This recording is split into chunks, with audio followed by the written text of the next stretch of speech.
Hi everybody, welcome to the Witching Week. Today is episode number 44 and today we're going to be looking at the astrology coming up for the second half of July. We're going to be focusing on a couple of crystals that seem to keep coming up, I've noticed, and we're going to be looking at pagan planning for funerals. So if you're into those things or you're interested in what else I've got to say, we've got lots of other topics as well, then light some incense, get a cup of tea, get yourselves comfy and we'll jump right in. So welcome back everybody, thank you for being here. My name is Ren, I'm known as the Cemetery Witch, and if you've never watched any of my videos before or you haven't watched an episode of the Witching Week, basically we just get together every Friday and we go through the pagan news topics of the week, sometimes regular news topics. We look at the wheel of the year and any seasonal shifts and changes, and we just have a bit of a natter. It's very informal, it's very low edit. I wanted to create something that was authentic and just easy to watch without all the super quick edits every seconds. Thank you so much for being here. Thank you for taking part. If you've left comments and you've joined in the discussion, I'm struggling to find my words today, and my apologies for the last video. I was super organized, I had it all ready to go, but I just couldn't upload it. I had started to film in 4K in HD. I think I'm still in HD now, I've changed the settings back, but for some reason my internet just couldn't handle it, so I had to cut it into two and it just took me forever to get it uploaded. So I've put my settings back to what they were. I don't know if they are as good. My apologies. I would say don't worry too much about the visuals here. Let's just sort of listen and think about the topics that we talk about. But yeah, my massive apologies for that. Hopefully this one goes okay. I've got a lot to talk about this week, so it could be a long one. And first, I just need to tell you what I am burning and what I'm drinking. So at the moment, I haven't actually lit it, but at the moment I am burning one of my favourites, Dane Al Oud. It's really lovely, it's really musky, it's really exotic, and it makes the house think, to be honest, but it's really beautiful. It's one of my favourites, so we'll put that on to burn. I am looking a bit shiny and a bit bright. It's really difficult at the moment being in the height of summer because we have just entered peak grass cutting time. So we have a gardener here, as you know, who cuts the grass and looks after the cemetery and organises all the burials and stuff like that. And we've got to the point where the grass has to just keep being sort of cut and gone over to make it sort of disappear almost. Otherwise we've got like little heaps, little piles of grass around. So they have to keep on top of that so that it looks smart. They don't have a cutter with a bucket that collects it. So there's lots of grass cutting that goes on. It has been raining today, so I've picked a moment where the rain's actually stopped now, but there's no grass cutting going on.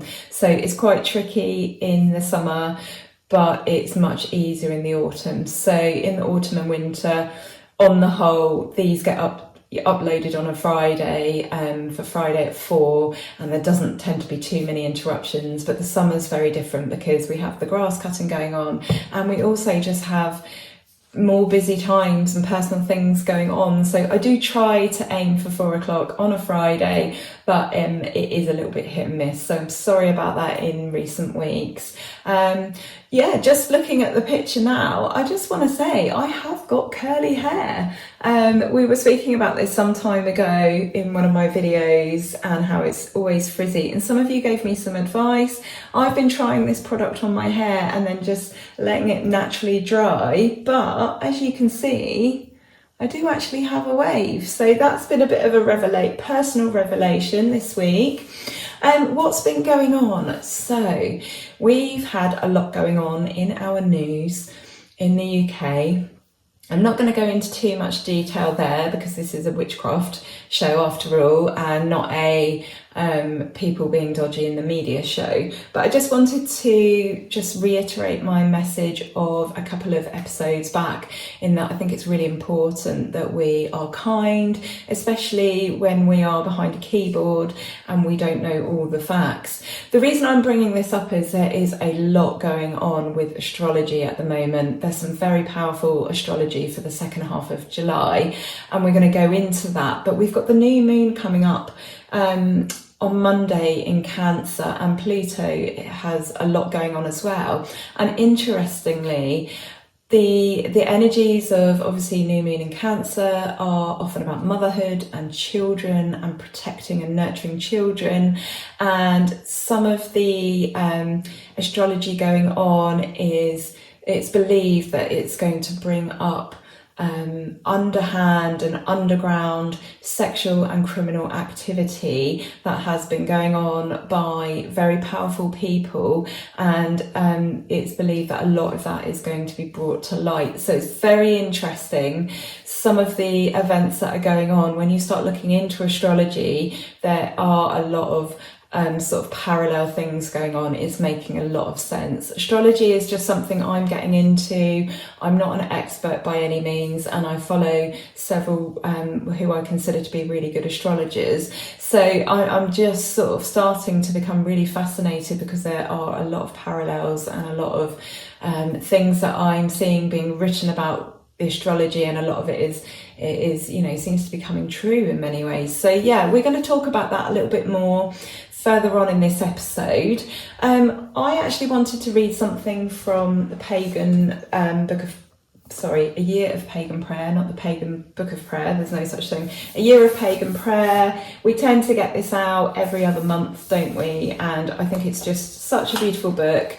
And as this witching week is about moving through the year and the seasonal changes, it is nice to acknowledge what's going on and look at some of the classics. So I just wanted to read you the introduction to July. I wanted to tell you a little bit about the games of Apollo, which were the 6th to the 13th of July. And then I have something else I want to read to you, because obviously we're going into the second half of July. So, as the sun shines bright in a summer sky, we celebrate a month of the glittering gods and goddesses. Apollo, the shimmering god of light, Aphrodite, the glamorous lady of beauty, and Poseidon, god of the shining sea. July is a time of fine weather, beauty and leisure, when beneficent gods are blessed for their kindness towards the world. So July the 6th to the 13th apparently was the games of Apollo, and it says here that the games of Apollo, which commemorate the help Apollo gave the Roman people during an invasion, traditionally featured horse racing and dramatic performances. Whilst it's difficult for the modern pagan to stage horse races in honour of the gods, it is easy for us to give performances. Because Apollo is a god of poetry both in his own right and as a consort of the muses, poets throughout the ages have written hymns in his honour, a selection of which appears in the following pages. So we're not going to read those, we're actually going to go on to July 23rd, which apparently is or was Neptunalia. So it is a celebration of the Roman sea god Neptune, known in Greece as Poseidon. Both gods are the equivalent of the Gaelic deity. I'm not even going to attempt to pronounce that. I shall put it on the screen. These gods, along with their wives and extended families, including allied water gods like Proteus and Oceanus, rule over the watery depths. And because the ancients understood that earthquakes often originate from deep within the ocean, though the discovery of tectonic plates was still millennia away, they also have dominion over earthquakes. So apparently Neptune, Poseidon and this Gaelic deity, Manannan I think it is, are also lords of horses, perhaps because of the way a running horse recalls the swiftness and smoothness of a breaking wave. So that's really interesting. So we've got water there, we've got earthquakes there, and we have horses there. So if you're looking for a celebration in the second half of July, if you don't want to wait until the 1st of August for Lunasa or Lammas, you can celebrate Neptunalia on July 23rd. So again, fantastic book by Barbara Nolan, drawing on hundreds of years worth of history to take us through the year. So what have we all been up to this week? Well, I had my moot, which is something I go to once a month, and this time around, I was going to say this time around we decided to make some lavender wands. Now there's definitely a bit of practice needed there. The ones that I've seen online look absolutely beautiful. This is the first one that I've ever made, so obviously we should give some sort of leeway for the fact it's the first one ever done, but some of the ones online are absolutely beautiful, and they're just picture perfect. But this was a really, really lovely activity to do. It was so sort of meditative because you're weaving in between and you have to concentrate, and it's quite a sort of tactile, and you do have to have sort of quite sort of nimble fingers, but yeah. And you can weave them with all sorts of colours of ribbon. I think the purple ones look absolutely beautiful. And these are traditionally used to scent your drawers, your linen cupboards, your wardrobes, and they stay fresh apparently for about 2 to 3 years in terms of giving out smell. They would obviously last much longer. They would last sort of like up to 10 years. They'll just completely dry out in the right conditions, but they will lose their smell eventually. These were fashioned in Victorian times, and apparently they were also known as lavender bottles, which I thought was really, really interesting. Obviously I could tidy this bit up down here, and I could have made a bit of a better sort of a job of the ribbon at the bottom, but for a first attempt I don't think that was too bad. So at the meet, we also, afterwards at the pub, we also got talking about celebrations and funerals. And our friend at the meet, Luke, he has a company called Mystic Dragon Ceremonies, and he will perform pagan rites and rituals for people. He did a celebration of life recently. And it was really interesting to hear him talk. And it got me thinking about a particular book called Do I Have to Wear Black by Mortellus. And this book is all about pagan rituals, customs, funerary rites. So it's just looking at death basically from the perspective of magical and pagan communities. And I read and reviewed this book some time ago for Witch with Books, and I thought it was absolutely fantastic. It really, really got me focused and interested in planning what I would like to happen after my death, and not so that I had what I wanted, but more to take the pressure off of my loved ones. So I actually have a folder on my computer that's easy to find on my desktop, so that if anything happens to me, my husband and my children know exactly what I want. So I would really encourage you to check out this book. I think I will do a book review on here on this book. I know there's a few videos I said I'm going to do, and hopefully I will find some time to do those soon. At the moment it's just sort of the witching week as we just navigate through a period which has been a bit difficult for me. I've been a bit unwell, and also this is just how it tends to work, isn't it? So I'll have a little flurry of videos every now and then, but I thought I should review this. It's such a good book. It goes through lots of really practical things, even down to shrouds and coffins, but it's more about crafting and planning, you know, the bit that comes after, so the funeral readings, what the funeral should look like. It is written by an American lady. There are some differences between America and the UK in terms of what happens to the body after we die. I think the embalming process from memory is used a lot in America, whereas over here we don't tend to be embalmed, and just the treatment of the body, I think it is quite different in America to the UK. But the rest of the book is about putting together rites, rituals, customs, funerals, and it's just an absolutely brilliant book that really, really inspired me. And there is a section in there, I think, I can't remember what she calls it, but it's about making a will that isn't about money necessarily as well. It's about passing on certain things that you want people to know, so like your children, passing on certain life lessons that you would like them to know. It's a really fascinating book. You don't have to be knowingly about to die or old to buy this. I think there's a lot in here for everybody, so I will do a review on that will be one of the things that I will do soon. It's just an absolutely brilliant book, and I don't know, I don't do rites and ceremonies, so I don't know whether there are many books like this, but certainly this is the one that I've come across and I really, really enjoyed. So yeah, we will explore that a little bit. So I've been to the meet this week. I've also finished my grimoire. So this is the foundation. I told you guys a while ago I'd finished it. However, I needed to print it and I needed to go through the printed versions and just double check for not so much spelling mistakes, because I'd kind of done that already, but when you print it out and there's images, to check to see how those images look, and some of them were like super dark and distracting from the text. So now I've done my sort of final edit and I'm really, really pleased with it. So I currently have mine in 3 of these ring binders. You can't actually see, but they're sort of a pale yellow or almost a country cream, like my cupboards that you can just see behind, but I've got 3 of these. So it's more of an encyclopedia really, and my wish is to eventually release this to the world.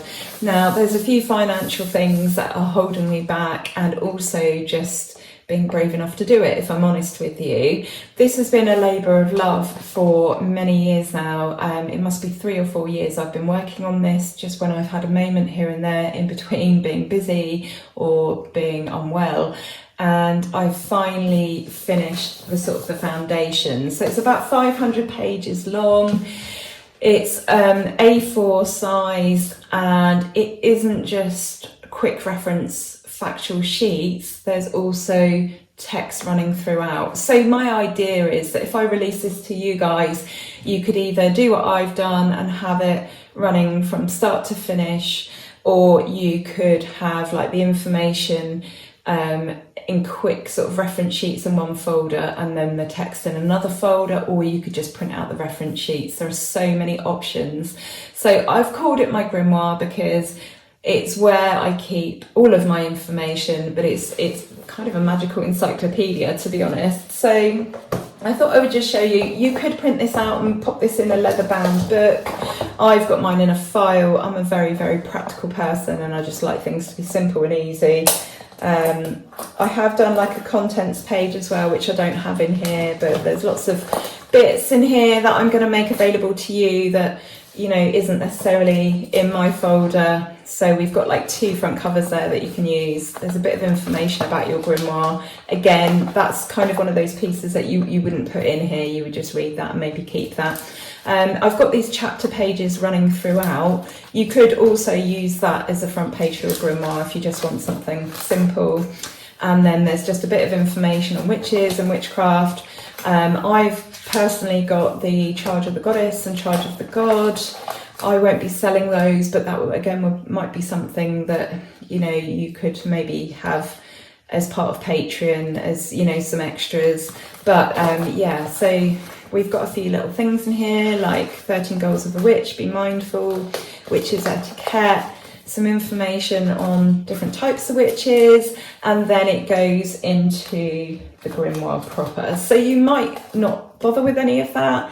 You might just go straight for the juicy stuff. So I start off with sacred celebrations and talk about, you know, the solar celebrations that we have, a little bit about each of the Sabbats, a bit of deity myth, power flow throughout the year, because depending on the time of year, depends on sort of what's going on energetically. And then we go into each of the Sabbats and festivals sort of individually. So for each one there's a ritual, there is a list of activities, there's folklore, there's recipes, there is so much going on here. I'm sorry, it's so hard to see because of the light at the moment. Usually I would be doing this much earlier on in the day or a bit later in the day. And yeah, so it's finally done. I would be really interested to know if that is something that would be of interest to you. If you like the offerings that I put out here, but more specifically on Instagram, then this would be of interest to you, I think. If you like my style of witchcraft, then I think you're going to enjoy it. So yeah, it's all about working out the timing, and I've been saying for years I'm going to do it, but I've been working on it, but now it is done, and I do need to print out the final bits for me for my folder. And this is information that I've been collecting for years, since I was 18, and I'm in my early 40s now. So it's kind of like my what do they call it? Is it magnum opus or something, like your life's work? But I've finally done it now, so I'm really, really chuffed about that. That's been a major achievement for me this week. So before we move on to some of our subjects for today, I'm also just wanting to update you that I am going to do like a mailbag question and answer session. So I'm going to include it in the Witching Week. It's probably going to take me a few weeks to work it all out. I mentioned this last week, and I think I'm going to just call it Dear Aunt Wren, and this will be questions and answers from the Witch's Mailbag. So if you've got a suggestion of a better name, then let me know. It could be witchcraft related, or it can be like an agony aunt letter. So if you've got anything you would like to ask me, you're looking for, some direction, or you want help with something, then let me know. So if you've got any questions at all, please submit them to thecemeterywitch@yahoo.com. I've put that on the screen because there are some underscores in that address. And if you could put the title as Dear Aunt Wren, and then I know straight away that it is for this, for the Witching Week. So I might occasionally film them on their own as well. Like if I end up with hundreds and hundreds of questions, then I might look at just having them as little videos in their own right. But at the moment, I think I'm going to make it a feature of the Witching Week. So I just need to figure out, what format I'm going to do it in and how I'm going to insert it. I don't think that I'm going to just do it me sitting here asking the question as part of this. I might film that bit separately, somewhere interesting, and then insert it, but I need to figure this out. But yeah, we're going to go ahead with Dear Aunt Wren. So I thought we could talk a little bit about crystals today. For some reason, just online, I've just been seeing tons about clear quartz and red jasper, and I don't know why. I don't know why I'm suddenly getting loads of crystal posts on those two particular things from just general witchcraft pages. But today we're going to talk about clear quartz, red jasper. So clear quartz is made from oxygen and silicon, I believe. It's probably the most popular and recognised stone in the whole of the world. Everybody knows what a clear quartz is, and most people know that it is used for amplifying energy, and also it has a restorative. My brain is not working today. Restorative energy. Honestly, I should do some outtakes, shouldn't I? I should have a video of me just like absolutely fluffing it up, because sometimes the brain just does not work. So it has an amplifying and restorative energy, which is why quite often you see them used in crystal grids. People will boost the powers and the properties of other crystals with them. So it's very good to use alongside other crystals. And it is said that really you should use clear quartz when you want to transform your life. It's a very helpful crystal, and it aids us in so many ways. It's a protective crystal, and it amplifies our focus and intention. And we can use it to amplify our power during magic rituals and magic workings. You could do that by wearing it, or you could include it in your spell, or you could place it on the altar to amplify the powers of your altar and the magical work that you do at your altar. So it's a very beautiful stone, very common, very well known, but just has such a beautiful radiant energy. And yeah, I always enjoy holding a bit of clear quartz. I'm not a massive crystal geek like a lot of witches are. I don't buy a lot of crystals, although I have bought a few this year. But on the whole, I tend to just get them secondhand. Like where I live has been really good for finding crystals at the charity shop. I've been so lucky, mainly just little tumble stones, but even so. But yeah, I love a bit of clear quartz. I just think it's, I don't know, it's a classic, isn't it? It's just really simple. It's just, I guess because it is well known and it is quite common, it just seems like a classic along with amethyst. But yeah, I've been seeing loads of stuff popping up about clear quartz this week. The other one, and I'm quite fascinated by these, and I don't know why, because I don't particularly like the colour, but this is a red jasper, which is a type of opaque chalcedony, and it has this gorgeous, like deep sand colour, almost like a deep orangey red. And I'm so drawn to these. And in the Norse legends of Siegfried, the dragon slayer, he apparently had a sword set with this stone. And I think that this red jasper is very good for courage. So I wonder if that's why he had his sword set with this. And it's also associated with Isis in Egyptian mythology. And amulets for the dead were carved out of red jasper. So I think jasper's just quite a common one, isn't it, across the globe. Jasper and jade. But yeah, red jasper, very interesting. Its properties are courage. It's a powerful healing stone. It's good for grounding. It is deemed to be a good stone if you suffer with panic or anxiety or OCD, any of those kind of sort of mental health conditions.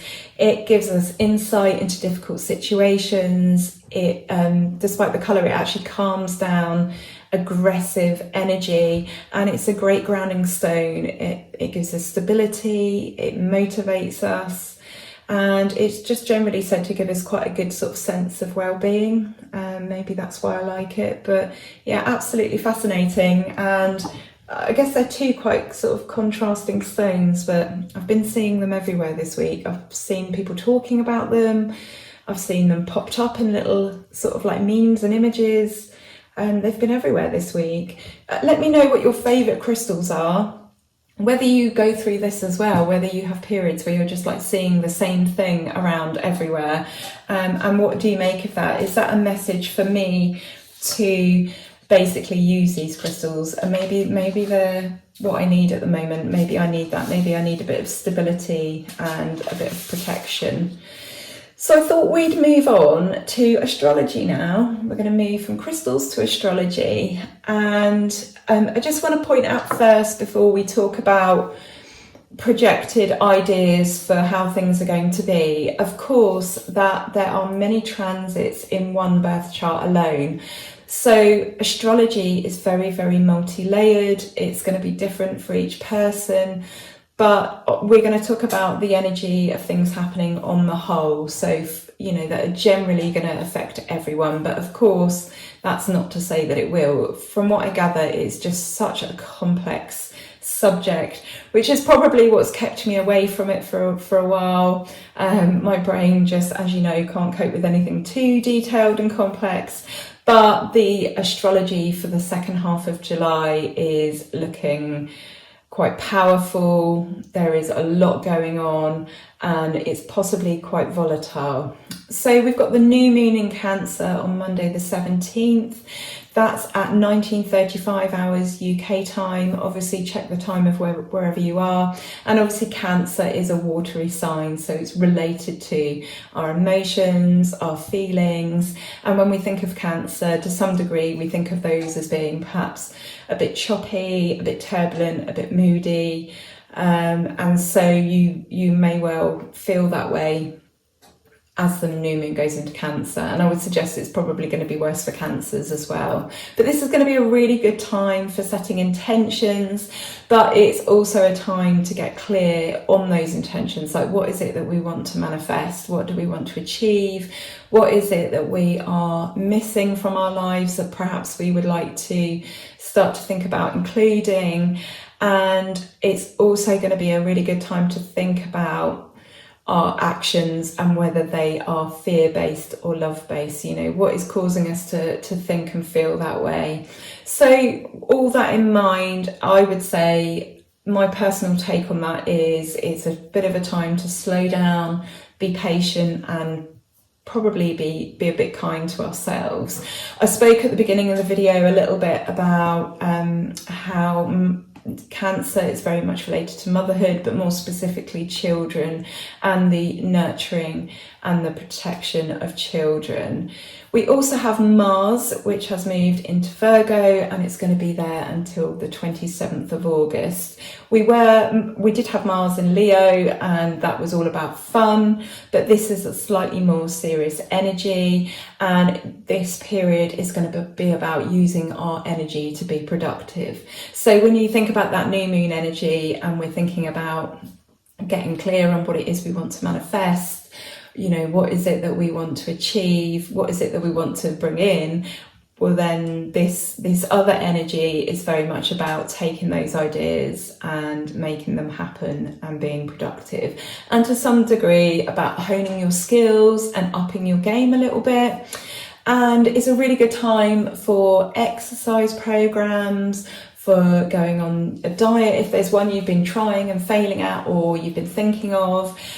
Just basically lifestyle changes. This is a really supportive energy that's with us until the 27th of August for achieving those things, or at least for getting on a good foot with them and getting started with them. It's also going to be a time where old stale cycles and conflicts and things like that are going to arise, so just bear that in mind. And we also have Mercury in Leo until the 28th of July, where people are very much going to be speaking their mind and perhaps being a little bit blunt at times. So if you're like me and you're a little bit like that anyway, then maybe just be aware that, you know, that's the kind of energy that we're dealing with already. So if you're already a little bit blunt or a bit direct like I am, and I don't mean to be quite so, I'm certainly going to be reflecting on that and kind of like watching what comes out of my mouth. It's also going to be a great time for creativity as well. There is so much going on, so yeah, it's going to be an interesting couple of weeks, I think. Maybe an interesting 6 weeks if we think that is it Mars? I said, yeah, Mars into Virgo. Get my Mars and my Mercury mixed up. Yeah, that energy is going to be hanging around until the end of August. So a lot going on, and obviously we're about to hit the summer holidays in the UK. I think elsewhere it's already started for some people. I think that's the case in Ireland and possibly Scotland. And I think perhaps in America as well. So it's probably about time that we do some cards now, because I have wittered on for quite a while. Oh yeah, talking of crystals, I've kept to keeping my pendulum in with my cards now, like I said last week. And I don't know why I've kept them separate, to be honest, because I tend to use them in tandem. So I thought, well, it's a really good idea. They're obviously friends, so obviously they work together. So I thought it was time that they shared a space. So I'm keeping them together now, keeping their relationship strong. What have you been up to? Let me know in the comments. Are you well? Have you done anything interesting recently? What's the weather been like? And what are your plans for Luna? So it's only a couple of weeks away now. Okay, so I've picked 4 cards out today, and we have got the Three of Wands, we've got the Knight of Cups, we've got the Page of Cups, and we have the Chariot. And when the very first card came out, my initial thought was outlook. I feel like this reading is going to be all about your outlook. I just want to add in again that this isn't fortune telling. This is looking at the human condition and the kind of energies we might face, and if so, how to deal with them and how to sort of navigate and traverse them. A lot of people seem to think that, you know, it's all about fortune telling, and it's not. It's actually much more nuanced than that. So I feel intuitively that this very first card is about your outlook on life at the moment. And perhaps like me, you've been questioning, like, am I in the right place? Is there a change that I need to make? Should I be doing something else? you know, what is it that I need to be doing to continue? I think a lot of us have been feeling not stuck. I don't want to say stuck, but this is a huge year of transformation, it feels like. I mean, you don't have to be into astrology or know anyone that is, or really be tuned at all to feel like this year is just such a massive year of transformation and change. And so naturally those questions of, you know, am I on the right path? Am I making progress on my journey? Like, am I headed towards disaster, or am I sort of, you know, on the right track? And I think the advice here for those of you that might be questioning things, certainly in regards to career, or and I don't want to say your free time, but anyway, the message is maybe turn something that you're interested in, that you're drawn to, that might be a hobby, into something that you can do full time, or, you know, even part time, because it is going to benefit you, whether that be financially or emotionally or spiritually or both. If you're drawn to something, you need to spend more of your energy doing that. And there is also the message, and I feel like great change again is surrounding this and surrounding these decisions and thoughts and thought processes. And this message isn't going to resonate for everyone. There might just be one of you out there. I kind of almost feel like this is a message for me as well, which happens sometimes. I make the intention before I pick these cards that this is a message for the collective. It's for us as a group, it's for us as viewers. Anyone that watches this video, I consider part of our community, and it might only resonate with one or two of us. But I do make that intention that it's really for everyone else. But I just get sort of a hit of knowing when it's including me as well, and I feel like this includes me as well. And let's think back to the grimoire that I was talking about. But anyway, yeah, something that you're drawn to, something that you're interested in, something that you know a lot about, just something that is pulling you to it, that might not feel very it might feel a bit sort of like left field. It might feel a bit sort of like out of the box almost, not usual. But if it's drawing you, then grab it, I would say, because you don't know where it's going to take you. It could be a completely new walk off of the track that you've been on, or it could just be something that adds on to, you know, what you're doing already. But anyway, the next message is to expect the unexpected. And I think that when we think that, expect the unexpected, we always think that's a negative thing, and I don't know why that is. I know certainly on UK roads you get these signs sometimes that say expect the unexpected, and then it mentions things like horses or cyclists. Especially here in the country we have those. But expect the unexpected could be really good. It could be really positive. It could be that you grab this thing with both hands, this thing that you've been thinking about, that you're drawn to. You know, maybe you're wondering, can I turn it into something sustainable, something I can live from, or can boost my income, or just make me happy? And yeah, expect the unexpected. That could be a really positive sign. And then just basically the message is just backed up by the Chariot, that, you know, you're in control of your destiny. There are ups and downs in life. Sometimes we're pulled this way and that way, but ultimately, you know, you're on the path, you know, stick to it. But I think the message here is go where you're being pulled. So again, if you're being drawn to do something, maybe something a bit out of the ordinary, but it just feels like such a magnetic pull to you, then I would say you need to either go for it or seriously think about it. So I'm going to very much bear this in mind as well. I think it's a really important message. It feels like an important message for someone. So thanks so much for being here, guys. I really look forward to doing these sessions, and I love how they just take on a life of their own. Hopefully this one's going to upload okay, and we're not going to have any issues, and it's going to be there for you. I did put a note earlier on in the week that it was likely to be Saturday because of the grass cutting sort of issues and how busy it's been on the cemetery, because you can hear every car move past, you can hear people talking as they walk under my house. You've got people that come from bikes. It's just actually really quite noisy. And then, yeah, you've got the grass cutting. Sometimes we have people in to trim the trees and the hedges, and it's a very busy place, the working cemetery. So I'm wishing you all a fantastic week until next week.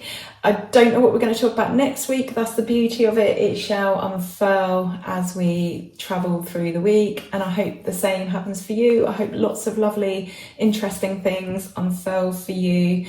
I think we've got some good energy, also, a good insight from the cards that, there's everything to play for. So I'm wishing you a fantastic week and lots of love, as always, sending you all my love and blessings. Take care of yourself and each other. And yeah, I shall see you next Friday on the Witching Week. All right, lots of love for now. Goodbye.